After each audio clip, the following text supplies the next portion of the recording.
अस्सलाम वालेकुम, कैसे हैं आप सब। उम्मीद है बिल्कुल ठीक ठाक होंगे। आज हम बात करेंगे मधुकामनी के प्लांट के बारे में, उसकी केयर के बारे में। इस प्लांट को कामनी प्लांट, इसके अलावा मुराया प्लांट भी कहते हैं। बहुत क्यूट सा प्लांट है और इसके अंदर जो फ्लावरिंग होती है वो बहुत ही प्यारी प्यारी सी छोटी छोटी से वाइट रंग के फ्लावर्स निकलते हैं। इसके अंदर बहुत ही भीनी भीनी सी खुशबू आती है और इसके बाद उसमें बन जाते हैं सीड्स, जो आप देख रहे हैं। इससे बड़े प्यारे प्यारे से सीड बने हुए हैं और ये सीड अब तकरीबन समझिए सूखने वाले हो रहे हैं और सूख के नीचे देखिए ये झड़ भी रहे हैं। कुछ अर्से बाद ये सारे सीड्स तैयार हो जाएंगे। तो मधुकामनी का प्लांट एक बहुत ही अच्छा, बहुत ही हार्डी प्लांट है। इसके अलावा इसको ग्रो भी किया जाता है। अमूमन आप देखिए ज़मीन पर इसको जब हम ग्रो करते हैं, मैंने देखे हैं, तो काफ़ी अच्छा एक प्लांट, एक बुशी सा प्लांट सा बन जाता है। इसके अलावा इसको जो है वो ग्रो करते हैं अमूमन हेज के तौर पर भी। मैंने कुछ जगहों पे देखा है इसको हेज के तौर पर भी लगाते हैं। कई प्लांट साथ साथ लगा देते हैं तो बड़े क्यूट लगते हैं। जब इसमें इस तरह के रेड रंग के सीड्स बनते हैं तो ये सीन भी बड़ा खूबसूरत लगता है। और ये प्लांट पॉट के अंदर भी आप देखिए बिल्कुल छोटा सा एक ट्री बन जाता है, छोटा ट्री बन जाता है। हम इसको कटिंग करते रहते हैं तो ये बड़ा प्यारा सा एक शेप इसका बन जाता है। ये प्लांट बहुत सन लविंग प्लांट है। ये प्लांट मेरे घर में छत के ऊपर रखा हुआ है और समझिए सुबह जो 10 बजे से धूप आती है तो शाम तक उस पर धूप आती रहती है। और जब इतनी ज़्यादा धूप आती है तो मैं इसके अंदर पानी भी रोज़ाना डालती हूँ। यानी ये कि इस प्लांट को पानी के लिहाज से इसको पानी ज़्यादा पसंद होता है और इसको हल्का हल्का मैं मॉइस्ट रखती हूँ। बहुत ज़्यादा पानी इस मतलब डलता भी अगर है, चूँकि मिट्टी हम बहुत अच्छी बनाते हैं तो नीचे से वो निकल जाता है, लेकिन इसकी मिट्टी मॉइस्ट रहती है। इसकी वजह से इसकी ग्रोथ बहुत अच्छी हो रही है। अच्छा, जब फ्लावरिंग जो होती है वो पूरे साल होती रहती है, कम ज़्यादा होती रहती है, कभी हो जाती है फिर रुक जाती है। लेकिन ये नहीं होता कि फ्लावरिंग नहीं होती है, फ्लावरिंग पूरे साल होती रहती है, लेकिन गर्मियों में थोड़ी ज़्यादा होती है और इसकी ग्रोथ भी गर्मियों में बहुत अच्छी होती है। देखिए सारे नए नए लीव्स निकल रहे हैं, नई नई ब्रांचेस निकल रही हैं और आप जितनी इसकी पिंचिंग करते रहेंगे उतना ही अच्छा होता रहेगा। अच्छी फ्लावरिंग हासिल करने के लिए हमें इसकी वक्तन फ़वक्तन कटिंग करनी पड़ती है। आपको जब लगे कि आपके प्लांट में फ्लावरिंग नहीं हो रही है तो आप थोड़ी सी इसकी कटिंग कर लीजिए, थोड़ी थोड़ी सी, तो इससे ये बुशी भी हो जाएगा और फ्लावरिंग भी बहुत अच्छी होगी। और सीड से सबको अंदाज़ा हो गया होगा कि कितनी अच्छी फ्लावरिंग मेरे इसके अंदर हुई थी। इसमें काफ़ी सारे सीड्स बने हुए हैं। अच्छा, इस प्लांट की अगर सॉइल की बात करें तो आपकी सॉइल जो है वो बहुत अच्छी बनाई गई। जैसे कि मैं आपसे कहती हूँ कि हर प्लांट की सॉइल आप अच्छी बनाइए, रिच सॉइल बनाइए। जिसके अंदर आप फर्टिलाइज़र भी डालिए, यानी गोबर की खाद, कंपोज और वर्मी कंपोज मिला के एक पोर्शन वो ले लीजिए, एक पोर्शन आप अपनी गार्डन की सॉइल ले लीजिए या आप नर्सरी सॉइल ले लीजिए। अगर नर्सरी सॉइल आपकी सैंडी है तो बस बेस्ट है, दोनों मिला के बना लीजिए। और थोड़ी सी कोकोपीट भी शामिल कर लीजिए।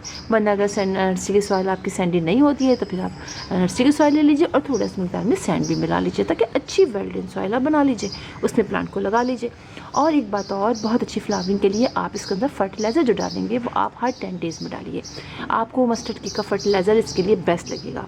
इसके अलावा आप इसके अंदर बनाना पील का फर्टिलाइज़र डाल सकते हैं, सरसों इसके अलावा आप इसमें गोबर की खाद का भी फर्टिलाइज़र डाल सकते हैं, आप पोटाश डाल सकते हैं और डीएपी डाल सकते हैं, जैसे आपको लगे। लेकिन मैं जो डालती हूँ मैं आपको बताती हूँ। मैं इसके अंदर गोबर की खाद का भी फर्टिलाइज़र डालती हूँ, बनाना पील का डालती हूँ और जो कंपोस्ट बनाती हूँ मैं उनका डाल देती हूँ। फर्टिलाइज़र हर 10 डेज़ से डालती हूँ, जिसकी वजह से इसके अंदर बहुत अच्छी इसकी ग्रोथ हो रही है। देखिए ग्रोथ भी अच्छी हो रही है और कितने अच्छे इसके अंदर सीड्स भी तैयार हो चुके हैं और अब दोबारा से इसमें फ्लावरिंग स्टार्ट हो जाएगी चंद ही दिनों में। और मैं कुछ पिंचिंग भी कर दूँगी, छोटी छोटी सी कलियाँ भी बननी शुरू हो चुकी हैं इसके अंदर। मैं आपको दिखाती हूँ, आपको शायद समझ में आ जाए।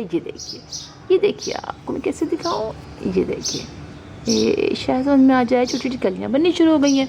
लिहाजा अगर आप वैसा फर्टिलाइज़र नहीं डालना चाहते तो आप सिर्फ, जैसे घर में बोलती हूँ ना, मैं आपको बताती हूँ कि आप घर में जो कंपोस्ट बनाते हैं या जो आपका किचन वेस्ट है उसको आप 6-7 दिन थोड़ा सा लीजिए और पानी में भिगो दीजिए थोड़ा सा किचन वेस्ट।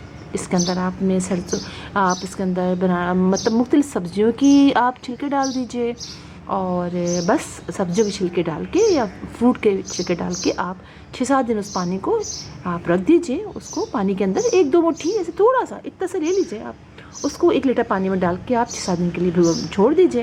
रोज़ाना आके ज़रा सा आप किसी भी स्टिक से उसको चला दीजिए। 6-7 दिन के बाद उसमें से 1 मग लीजिए और उसमें 10 मग मिलाइए आप दूसरा पानी। नॉर्मल पानी, और फिर वो हर प्लांट को आप थोड़ा थोड़ा दे दीजिए। बहुत अच्छा फर्टिलाइज़र बनता है, बेहतरीन समझिए लिक्विड फर्टिलाइज़र, वो अपने प्लांट को सबको दे दीजिए, बहुत अच्छा रहता है। हर 10 डेज से आप ये दीजिए, कभी बनाना पील कर दे दीजिए, कभी उसका दे दीजिए, बेहतरीन रहेगा आपके प्लांट के लिए। अच्छा, दूसरी बात ये कि इस प्लांट को, हाँ बस ये बात बता दूँ आपको कि पानी आपने से देना है और आपने वो ज़रूर करना है, इसको धूप में ज़्यादा देर रखेंगे, ज़्यादा देर रखेंगे ना तो ये बहुत अच्छा ग्रो करेगा। इसके अलावा आप लोग कहते हैं मुझे हमें पॉट का साइज़ भी बता दीजिए। तो देखिए मेरा तो ये 10 इंच का पॉट है, आप इसको सॉरी 12 इंच का पॉट है, आप इसको 14 इंच के पॉट में लगा सकते हैं। थोड़े बड़े पॉट में लगाइएगा इसलिए कि ये प्लांट काफ़ी बड़ा हो जाता है, ग्रो करता है और उसकी ग्रोथ भी बहुत अच्छी होती है। लिहाजा ज़रा बड़ा 12 इंच का पॉट तकरीबन से स्टार्ट कीजिए, 14 ले लीजिए, 16 ले लीजिए, जितना बड़ा ले लीजिए, कि 12 इंच से छोटा नहीं लीजिएगा, प्लांट की ग्रोथ अच्छी नहीं होती है।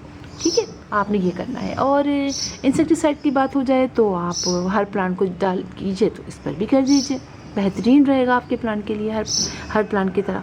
और मुझे तो अब मैं काफ़ी दिनों से सोच रही थी इस पर वीडियो बनाऊँ, इसलिए कि इसके सीड्स इतने बड़े बड़े बहुत ही प्यारे ऑरेंज कलर के हो रहे थे, लेकिन अब फिर रेड से हो गए, डार्क रेड जिसे कहेंगे ना, रेड ऑरेंज मिक्स, बड़ा प्यारा कलर था, बड़े फूले फूले से थे, क्योंकि इस वक्त बिल्कुल नए नए थे। अब तो काफ़ी ड्राई से हो गए ये, और तब मैं अब बनाना चाही थी लेकिन बस मैं मिस कर गई। लेकिन ये कि बड़ा प्यारा प्लांट है, बहुत इजी टू ग्रो प्लांट जिसे कहते हैं ना, ये वाला प्लांट है। देखिए छत पे रखा हुआ है, बस पानी में डाल देती थी इसको और फर्टिलाइज़र। मैंने इस पर इतने ज़्यादा इंसेक्टिसाइड का स्प्रे भी नहीं किया। वैसे तो प्लांट पे करने आती तो ये चूँकि बहुत तेज़ धूप में था तो वहाँ मैं कभी मैंने किया, कभी मैंने नहीं किया, लेकिन इसने बहुत अच्छा सर्वाइव किया और काफ़ी फैलता हुआ चला जा रहा है। देखिए हर तरफ इसमें फैल रहा है। इसको मैं कटिंग करके छोटा सा बुशी सा प्लांट बनाऊंगी। वैसे अभी मैं इसको ग्रो कर रही हूँ ताकि खूब ग्रो हो जाए। अभी कटिंग कर दूँगी सारी यहाँ छोटी छोटी ऊपर से, जब ये फ्लावरिंग ख़त्म हो जाएगी तो फिर मज़ीद इसकी साल भर आप छोटी छोटी सी जो है वो कटिंग करते रहिए। हर प्लांट की आप मुसलसल पिंचिंग करते रहेंगे तो आपका हर प्लांट बहुत अच्छा ग्रो करेगा।